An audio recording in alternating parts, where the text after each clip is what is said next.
Je vous propose donc de commencer notre table ronde sur les entrepôts de données.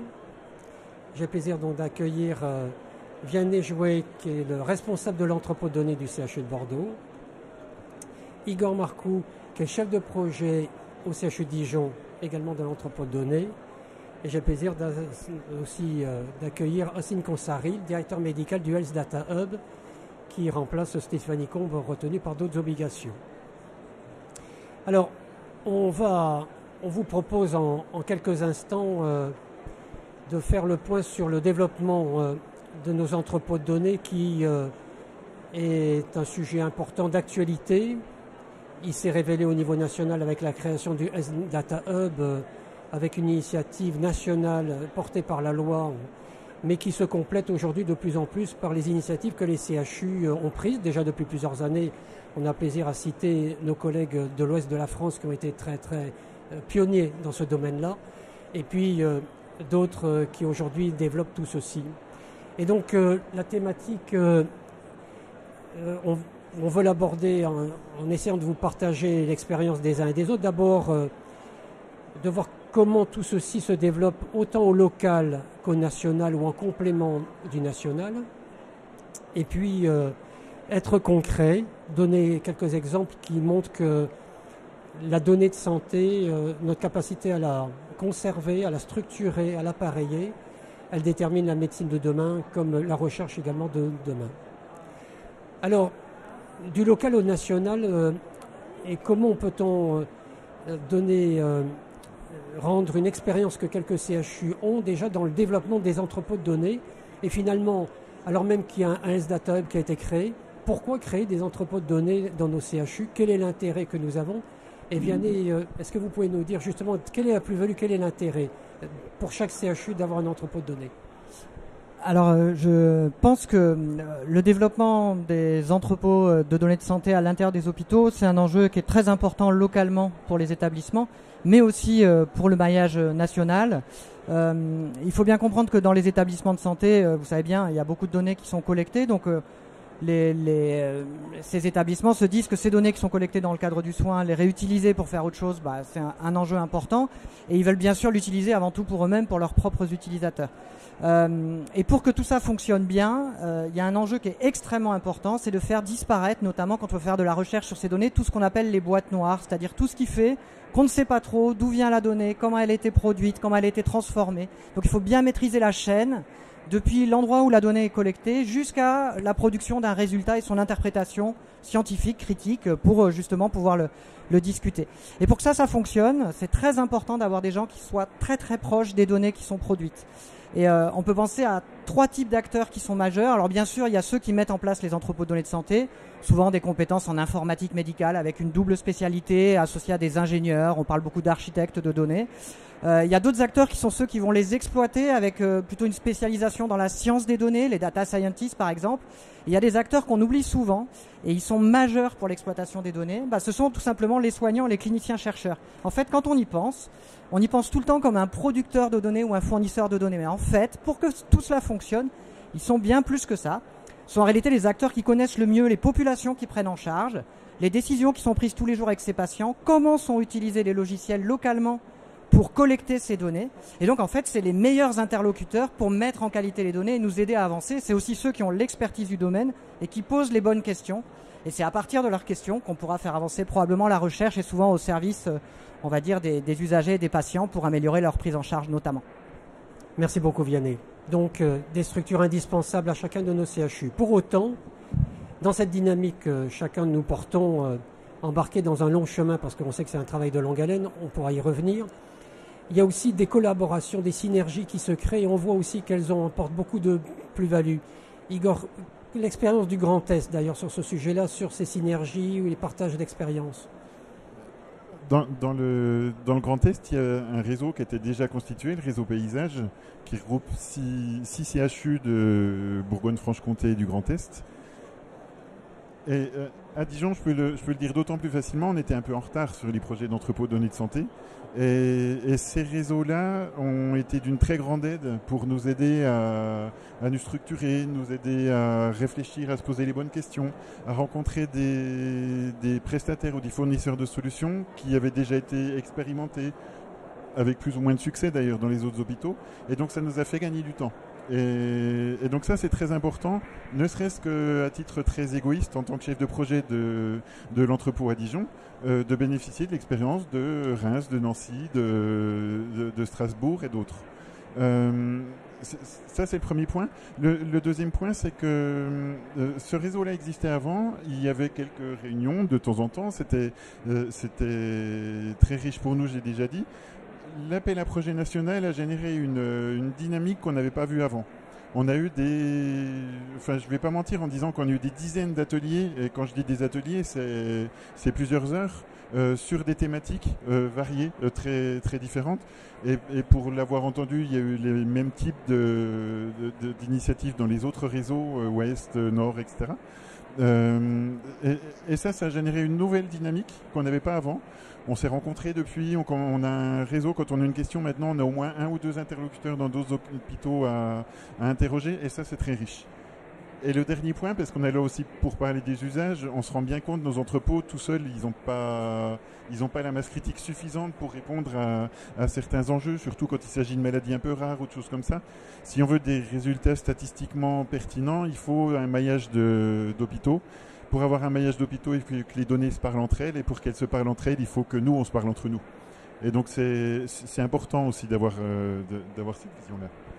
Oui, votre témoignage souligne l'importance de nos CHU organisés donc en réseau. Les réseaux de CHU trouvent du sens aussi dans cette aventure, autant d'ailleurs sur le partage des données, mais aussi en amont, parfois sur le travail qui se voit moins, mais du travail technique entre équipes, data scientists, data managers, et de ce partage d'expérience, d'expertise que les uns et les autres ont pu avoir, parce que le degré de maturité entre nous tous n'est pas le même. Et je trouve que ce que vous rapportez de ce que vous avez vécu depuis plusieurs mois en Grand Est est assez exemplaire, ce qu'on est nous-mêmes aussi ailleurs, et qui est un vrai facteur de réussite des entrepôts de données pour effectivement demain. Non, tout à fait. Voilà. Et technique et aussi en termes de gouvernance, d'organisation. Comment est-ce qu'on met en place les comités? Comment est-ce qu'on fait un dossier CNIL? Comment est-ce que des sujets qui ne sont pas que techniques, mais aussi d'organisation, qui sont très utiles. Donc un entrepôt de données par CHU et un réseau de CHU qui fonctionne aussi pour potentialiser toutes ces compétences rares et que l'on met à profit bien sûr de ces différentes plateformes. Alors, on reviendra sur le sujet. C'est vrai que on est tous dans cette construction emportés dans un travail de longue haleine qui va prendre du temps. L'appel à projet qui a été lancé, vous l'avez souligné, est un facteur aussi d'accélération importante à l'échelle nationale. Il a l'avantage aussi de servir un objectif où on voit bien que la souveraineté nationale de nos données est aussi en jeu et on la préserve. Et puis il y a le sujet du financement, j'en dis juste un mot. Un travail important a été fait dans le cadre du comité stratégique des données de santé sur le financement de nos entrepôts de données qui, pour le moment, avait été porté par les initiatives de quelques CHU qui avaient consacré quelques moyens, mais on voit bien que la construction d'un entrepôt de données nécessite beaucoup de compétences, qu'elles soient médicales, techniques. Elle nécessite une infrastructure, certes, et une capacité à pouvoir traiter. Et l'enjeu, il est autant un enjeu de dimensionnement de ce financement, mais d'une pérennité de financement. Et le travail qui a été fait dans le cadre du comité stratégique de données de santé a voulu montrer qu'il y avait un intérêt à consacrer des fonds publics à cette activité et à l'inscrire dans la pérennité. C'est un sujet qu'on retrouvera bien sûr, je l'espère, dans les prochains ONDAM et négociations qui pourront avoir lieu dans ce cadre-là. Ça n'exclut pas des financements autres apportés par des partenaires privés, mais ceci ne peut être que résiduel ou complémentaire et surtout postérieur à une construction pour laquelle il nous faut là une aide sur des fonds publics. Alors, une fois que l'on comprend en ce sens l'intérêt des entrepôts de données de CHU, leur connexion entre eux, et c'est vrai que l'appel à projet aussi souhaitait promouvoir un tel critère, qu'est-ce qu'on peut dire du partenariat avec le S Data Hub? Certains ont pu parfois percevoir dans cette construction des éléments de concurrence. Parfois le S Data Hub d'ailleurs a pu être conçu à l'origine comme une structure très, très centralisatrice de toutes ces données. On sait qu'on n'en serait pas capable et ce n'est pas souhaitable, c'est finalement ce que l'on dit. Qu'est-ce que vous pouvez nous dire, docteur, de la vision du Health Data Hub et comment on peut construire finalement un sujet qui ne sert pas à un établissement ou une cohorte ou une base de données, mais qui a un enjeu aussi stratégique pour la France? Alors merci, j'étais très heureux d'entendre M. Marcoux parler de sa satisfaction et des effets positifs de l'appel d'offres et des financements des entrepôts, puisque c'est un des objectifs du Health Data Hub, c'est de soutenir la construction et le déploiement des entrepôts de données de santé à l'échelle nationale et leur travail en réseau. Et pour comprendre quel peut être notre rôle dans cette affaire, on peut revenir aux missions du Health Data Hub. Notre première mission, c'est d'offrir un guichet unique d'accès aux données de santé avec un espace de travail de très haute capacité qui est derrière ce guichet unique. Donc ça, dans le cadre de la construction des entrepôts, par exemple, s'il y a un projet multicentrique entre 3 grands CHU avec une perspective de chaînage avec le Système national des données de santé, le SNDS, ce travail-là peut se faire sur l'espace de travail du Health Data Hub, avec ensuite un retour des données vers les différents CHU d'où ils viennent. Mais ce grand travail de mise en commun des données, de travail sur l'interopérabilité, de travail de chaînage avec le SNDS pour répondre à des questions cruciales qui peuvent être à la fois des questions de recherche, mais aussi de gouvernance ou de suivi de l'offre de soins, ça peut se faire avec nous. Le deuxième point très important sur lequel on peut vraiment contribuer, c'est justement ces questions de chaînage avec le Système national des données de santé, qui est une des bases de données les plus riches au monde en termes de données médico-économiques, mais qui justement a un besoin crucial des données des établissements de santé pour s'enrichir. Ces données médico-économiques sont intéressantes en soi, mais sont beaucoup plus intéressantes si elles sont reliées à des résultats d'examen, à des résultats d'anatomopathologie, à des comptes rendus opératoires. Donc c'est uniquement en travaillant avec ce réseau d'entrepôts de données de santé qu'on pourra vraiment faire parler le SNDS de manière pertinente, à la fois sur le plan scientifique, médical, mais aussi en termes de gouvernance. Et enfin, le troisième point où je pense que le Health Data Hub peut avoir un rôle très intéressant, c'est que on a aussi comme mission de contribuer à faire vivre l'écosystème des données de santé. Et une de nos premières actions dans ce domaine liées aux entrepôts, ça a été de pousser le sujet des entrepôts au niveau décisionnaire et participer aussi avec beaucoup d'autres partenaires comme la DGOS à la mise en place de ces fonds pour soutenir les entrepôts. Donc on a joué un rôle dans la prise en considération de l'importance des entrepôts et on va continuer dans le domaine en travaillant avec les différents partenaires, en appuyant à la structuration des entrepôts, en aidant à la construction de la gouvernance, en fournissant de la documentation pour justement, comme vous disiez, faciliter les chemins d'accès aux données. Donc aussi ce travail d'acculturation et de soutien structurel. Donc ça fait trois niveaux où on peut interagir avec ce réseau d'entrepôts. Question qui s'adresse à vous trois. Avec l'expérience et le recul que vous avez, quand le S Data Hub s'est créé, on a pu penser qu'il fallait transférer toutes les données, que finalement ça devait être un entrepôt pour des données massives. Et finalement, est-ce que cette idée demeure encore, ou finalement l'enjeu est plus de repérer des données spécifiques qui ont peut-être un intérêt et que la notion de données massives n'a pas d'intérêt? Et puis, il y avait, dit d'une autre manière aussi, la constitution de ce catalogue qui a été un objectif premier et donc avec l'idée qu'il fallait coûte que coûte alimenter ce catalogue et donc de manière pérenne. Et on sait le débat qu'il y avait au sein de nos comités hospitaliers universitaires sur nos équipes chercheurs, propriétaires de leurs données parce que siège de leur recherche avec ce sentiment d'être la dépossédée de ce qui pouvait constituer un travail de 50-10 ans. Donc données massives, données spécifiques, catalogue ou approche projet, comment il faut voir les choses aujourd'hui? Alors ça, je peux être très clair sur la position du Hub dans ce domaine. Il n'y a aucune possibilité, ni d'envie, ni même de possibilité de créer un seul système qui contienne toutes les données de santé, même ne serait-ce que de quelques CHU. En fait, il y a une place vraiment très importante à la constitution d'entrepôts de données de santé forts au niveau de, je pense, tous les CHU en France, et de notre côté de soutenir la constitution de ces entrepôts, parce que c'est des outils de travail qui ont à la fois une portée nationale, mais aussi une portée locale très importante pour le fonctionnement même du CHU. Donc il n'y a absolument aucune ambiguïté là-dessus. Donc le hub ne vise absolument pas à centraliser les données de santé à l'échelle nationale, ça c'est de toute façon impossible. Pour le catalogue, c'est vrai qu'il y a eu des malentendus sur ce catalogue.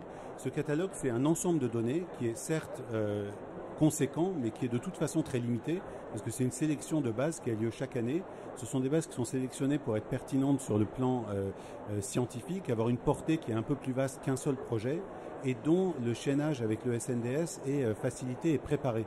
Donc il y a un gros travail sur chacune de ces bases qui constitue ce catalogue, et ce ne sera de toute façon, même quand il sera enrichi au fur et à mesure des années, qu'un échantillon de l'ensemble des données françaises, et donc va servir de base de travail à certains projets. Et ce qui va être intéressant et complémentaire de ce catalogue, c'est le système de métadonnées qu'on est en train de mettre en place au Health Data Hub, où on pourra, via notre structure, savoir si telle étude qui veut travailler sur l'hypertension artérielle a intérêt à bosser plutôt avec Besançon, Nice et Tours qu'avec Toulouse, Marseille et Lille, par exemple, en fonction de ce catalogue qui nous dira où sont les données les plus pertinentes par spécialité. Donc c'est plutôt vers un système avec un catalogue certes pertinent mais limité, mais un système fédéré vers lequel on va, où chaque CHU aura un rôle à jouer avec ses domaines de compétences. Vianney, cette question, elle se pose aussi au sein de chaque CHU, entre quelle est la bonne donnée qu'il faut garder. Alors déjà, je pense qu'il faut regarder quand même ce qui marche dans d'autres pays ou à l'international. Les grands modèles qui fonctionnent aux États-Unis et en Europe aujourd'hui sont vraiment les modèles fédérés, qui sont décrits comme ça, qui s'appuient en fait sur avant tout des équipes qui sont présentes dans chaque structure, qui sont proches des données, comme je le disais tout à l'heure, et qui sont capables, quand c'est nécessaire sur certains projets, de faire remonter, de mettre en qualité et de faire remonter des données pour les mettre ensemble. Et puis il faut aussi regarder sur un autre versant, je pense, il y a quand même dans les établissements de santé, dans les CHU notamment, différents types de données. Il y a des données qui sont très standardisées, très standardisables. On pense à la biologie, je pense que ça a été cité tout à l'heure. La prescription médicamenteuse sont des données qui sont un vrai enjeu au niveau national, à être reconnectées au SNDS. On sent qu'il y a des choses à faire, il y a un vrai sujet à discuter pour essayer de faire remonter des sous-ensembles, des données de façon un peu systématique, parce que c'est relativement simple et faisable, à un coût relativement raisonnable. Et puis il y a des données qui sont beaucoup plus compliquées, y compris quand on commence à parler des comptes rendus. Les comptes rendus, on a l'impression que c'est des documents et qu'aujourd'hui on peut faire tout et n'importe quoi avec ces documents avec la magie de l'intelligence artificielle, mais ça n'existe pas. Les documents des CHU de Bordeaux ne sont pas les documents du CHU de Besançon et ainsi de suite. Ils sont tous différents. Et donc c'est très difficile de les exploiter de manière globale. Il faut probablement s'appuyer sur la capacité d'évaluation des équipes dans chaque établissement et faire tourner des algorithmes plutôt que de faire remonter ou tourner des données, ce qui va aussi poser des problèmes réglementaires, des problèmes d'anonymisation et ainsi de suite. Donc je pense que pour la plupart des données, le modèle fédéré est le bon. On fait un projet et puis après on regroupe les données. Et puis pour un certain sous-ensemble qui sont vraiment très riches et tout de suite disponibles, il faut vraiment réfléchir à les faire remonter de façon systématique. Et c'est comme ça qu'on avancera et d'étape en étape, on ira probablement de plus en plus loin sur ce qu'on est capable de faire. On peut imaginer que, je le dis pour les CHU, on s'ouvre à d'autres sources de données. Vous le faites déjà aujourd'hui, mais on a des partenaires qui sont assez naturels pour nous. L'université, nos UMR, les centres hospitaliers aussi. Qu'est-ce que vous pouvez nous dire sur cette capacité de fédérer, outre entre CHU, d'autres producteurs de données ? Alors ça, c'est aussi un sujet extrêmement important. Effectivement, ici, on parle vraiment des entrepôts de données hospitaliers, donc des données qui sont à l'intérieur des hôpitaux. Alors, elles ont un avantage qu'elles sont très riches, plutôt bien collectées, quoi qu'on en dise. Elles servent quand même à prendre en charge des patients tous les jours, avec une activité qui est assez régulière, une façon de faire qui est commune au moins à l'intérieur d'un service. Mais elles ont un gros défaut, c'est qu'elles ne couvrent que la population hospitalière. Et donc c'est un enjeu sur les territoires de fédérer d'autres sources de données. La médecine de ville, il faut travailler avec la médecine de ville, c'est évident, mais aussi les données qui sont produites par la recherche. C'est un travail qu'on fait dans le cadre de l'appel à projet, enfin de notre réponse à l'appel à projet EDS avec EDS Atnova à l'échelle du GCS Nova. On travaille aussi à essayer de connecter des données issues d'IHU, des données issues de centres de ressources biologiques avec les données de l'hôpital. Et bien sûr, la vision demain, c'est ensuite d'être fédéré avec des données qui soient encore plus territoriales probablement. On pense aussi aux données géographiques qui sont un enjeu très important pour donner du sens et surtout que ces données, elles aient un vrai apport aussi de santé publique pour la mesure de l'état de santé sur nos territoires par exemple. Mais c'est les vrais enjeux pour demain. Il y a du travail à faire encore. Oui. J'évoquais nos sujets de financement. le travail qui a été fait montre que c'est un travail de longue haleine. Constituer un entrepôt de données, 3 à 5 ans de construction avant de pouvoir bien exploiter les choses, des ressources importantes, et on avait estimé finalement entre un budget de 3 à 5 millions d'euros d'exploitation annuelle pour avoir une structure pérenne et à la mesure de ce qu'il faut faire. Mais dans vos propos, donc, si on pouvait terminer entre nous à donner quelques exemples, tout ceci sert à quoi? Parce que, bien sûr, ce champ dans des entrepôts de données ou de la donnée de santé ouvre des perspectives fantastiques. L'intelligence artificielle recouvre plein de fantasmes ou de rêves que l'on peut avoir sans mesurer la temporalité d'ailleurs dans laquelle on peut concrétiser tout ceci. Mais si on devait déjà évoquer quelques réalités de ce que l'on peut faire avec les données de santé dans le domaine de la recherche, de la vigilance, surveillance sanitaire, des évaluations de pratiques ou de l'approche prédictive du diagnostic ou de la thérapeutique, est-ce qu'à quelques-uns on peut donner quelques exemples pour qu'on touche du doigt que c'est déjà quelque chose en route? Alors je peux essayer de répondre rapidement sur quelques aspects. C'est vrai que sur ces entrepôts de données de santé, on pense tout de suite à la recherche. Il y a des usages qui sont évidents, être capable d'identifier des cohortes de patients pour pouvoir les inclure dans la recherche clinique, soit au fil de l'eau, soit pour faire de la faisabilité par exemple. Mais il y a des usages auxquels on ne pense pas tout de suite nécessairement quand on met en place un entrepôt de données de santé, sont l'évaluation en santé, la pertinence des soins. Moi j'étais très surpris dans la démarche qu'on a eue au CHU de Bordeaux, comme ces cas d'usage ont vraiment porté le projet de façon très importante. Sur la pertinence des soins, on a beaucoup travaillé sur la pertinence de l'antibiothérapie par exemple, on est encore en train d'y travailler aujourd'hui, sur la pertinence de la prescription des anticoagulants et des accidents associés. Et également sur la pertinence des prescriptions médicamenteuses chez les personnes âgées avec la production d'indicateurs. Et alors ce qui est un vrai sujet sur la pertinence, c'est que ça ne suffit pas d'utiliser les données, il faut aussi interagir avec les équipes, sinon on produit des indicateurs qui ne servent à rien en fait. Il faut aussi travailler avec les équipes. Et puis sur le domaine des vigilances, alors j'ai deux sujets je pense qui sont intéressants. Le premier concerne tout ce qui est l'hygiène hospitalière, où on travaille à la production automatique d'un certain nombre de données à faire remonter sur le suivi des infections du site opératoire pour aider à la production d'informations aussi au niveau national. Et le deuxième exemple, il concerne un tout petit sujet qui est l'hémovigilance. Alors c'est un grand sujet, mais on a travaillé sur un tout petit sujet dans l'hémovigilance qui sont des accidents post-transfusionnels. Et donc on a travaillé avec l'équipe d'hémovigilance et on a identifier un certain nombre de cas d'événements indésirables, non déclarés. Et à partir de ces cas, ce qui est intéressant dans cette histoire, c'est qu'on a détecté un cluster et que ce cluster était lié à une certaine pratique. Et que donc, en travaillant sur des données et sur un cas d'usage, on a pu modifier ces pratiques et mesurer l'impact direct. Donc sur un tout petit cas, très pragmatique, mais on voit que ça a des effets immédiatement. Avant de passer la parole à M. Consari, j'ai un passager clandestin du CHU de Toulouse. Nicolas, qu'est-ce que tu peux nous donner comme exemple dans la recherche ou dans l'évaluation des pratiques ou dans une démarche plutôt prédictive? Sur les trois, merci. Et quelques exemples concrets qui rattachent complètement à ce qui vient d'être dit. On a un projet qui s'appelle AprioriX, sur lequel on travaille avec le If Data Hub, qui va cartographier l'ensemble des tumeurs cancéreuses pour les cancers du sein, au travers de la nanopathe, de l'imagerie, et qui va permettre d'avoir une formidable cartographie de prédiction, et qui sera tant pour la recherche que pour la dimension clinique. Et là, on témoigne aussi d'un grand travail entre le scientifique médical et le scientifique autour du traitement de la donnée. On a un deuxième sujet, on parlait de prédictive et finalement du fédératif. On collabse où, au travers du projet du cancer de pancréas et du lymphome pulmonaire, on aura deux choses: structurer la donnée au sein des établissements avec de l'apprentissage naturel, le NLP pour le citer ainsi, et puis le federative learning, c'est-à-dire comment on met en commun et comment on avance mieux autour de ces données. Et le troisième point, il est sur le prédictif, et ça c'est quelque chose d'assez extraordinaire.